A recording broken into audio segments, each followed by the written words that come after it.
আজকেও সব চলে গেছিলাম তাড়াতাড়ি, কেন কি যতক্ষণ না কাস্টমার আসে ততক্ষণ একটুখানি বসে আমি নিজে একটুখানি এসে হাওয়াতে হাওয়া খেয়ে নিলাম। দিয়েই আমাদের ক্লায়েন্ট চলে এসেছিল। আজকে একদম ক্লায়েন্ট একদম ডিফারেন্ট একটা ট্যাটু বলেছিল, ব্যাকে বানাবে, একটু উইংস থাকবে, একটু স্টাইলিশ হবে, প্লাস একটা মহাকালের কিছু থাকবে।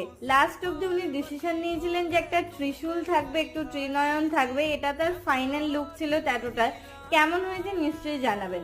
এরপরে আবার একটা কাস্টমার চলে এসেছিল। এটা আমাদের অনেক পুরনো একটা কাস্টমার, যার হাতের ম্যাক্সিমাম ট্যাটুই আমাদেরই বানানো আছে।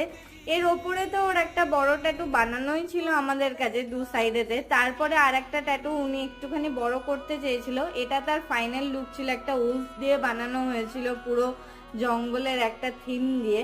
তারপর আমি একটুখানি মিয়োমোর গেছিলাম, ওখান থেকে একটা ব্রাউনি একটা চকলেট নিয়ে এসেছিলাম, পুরো আইসক্রিম শেপের ছিল। সত্যি বলতে খুব সুন্দরই খেতে ছিল, বাট আদির ভালো লাগেনি।